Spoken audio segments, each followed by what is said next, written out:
Hi everybody. Now it's obviously been a little while since my last video because the teams have been on hold while the international games have taken place, and it's great to see so many players taking part from the Crystal Palace squad in international fixtures. Obviously you had players like Gehi and Eze playing for England, which is fantastic to see them playing and doing so well. AU was of course on duty as well, and also Chris Richards, he played 2 games for the USA, and that was fantastic as well to see him playing. So it's been a good break in terms of the Crystal Palace players playing international duties. Have been a couple of incidents, however, injury-wise, which I'm going to be talking about, and Roy Hodgson talked about it in his pre-match conference.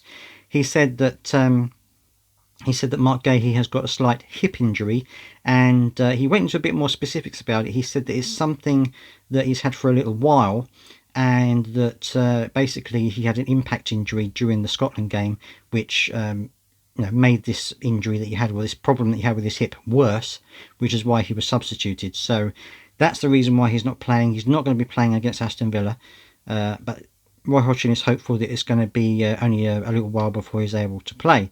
So that's one good thing in some ways. Bit of a worry that he's had this ongoing injury. I mean, he had the same issue with Wilf Zaha.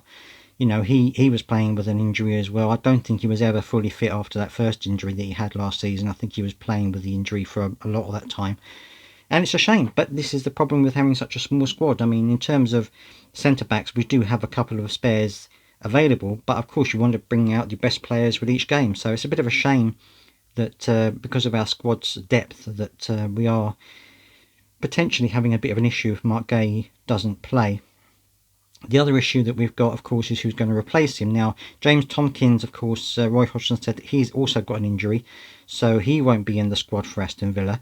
It looks so it's either going to be Rob Holding or Chris Richards. I think personally, from my opinion, I think it's going to be Chris Richards that's going to be starting. Rob Holding may come on at some point. Apparently he's been doing well, so that will be something which I'll be looking forward to if he does make a debut against Aston Villa. He mentioned Lerma. Lerma's also got an injury. He's had a scan on hamstring injury, and so that's something that they're not quite sure how serious that is at the moment. Hopefully it's not a serious one. It won't keep him out for a long period of time, but so he won't be playing in the game either. Will Hughes is fit now, so maybe Will Hughes will take over in that central midfield role. We'll have to wait and see on that. And the other problem that we have is with França. Now, of course, he's had this ongoing issue since he came to the club, and Roy Hodgson says that he's probably a couple of weeks away from training, so that's not too bad. Only a couple of weeks to wait for until then, but then of course he's got to get fit.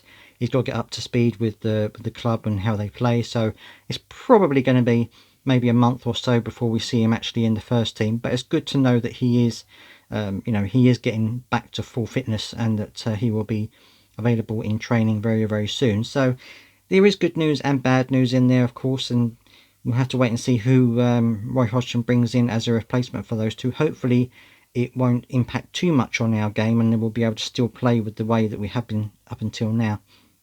Aston Villa are a good side, so it's going to be a tough game for us. I'm hoping that we're going to come away with at least a draw. I think that we could get a draw at Aston Villa. May even be able to nick a win. I mean, Edouard is, he's actually, scoring not too badly at the moment, so he may well get a goal, which would be great to see. And so, I'm thinking we could at least get a draw from Aston Villa. I think if we can, then that would be a good result, because Villa are, of course, playing quite well at the moment. But that's pretty much all he had in terms of team news, so we'll have to wait and see where it goes from here. Let me know down in the comments what you think about the injury situation, and also about our chances against Aston Villa. Give me your score predictions down there in the comment section. I'm going to go for 1-1, but I'm hoping it's going to be a win, but I think it'll probably likely be a draw. Let me know down in the comments what you think, and I'll see you next time.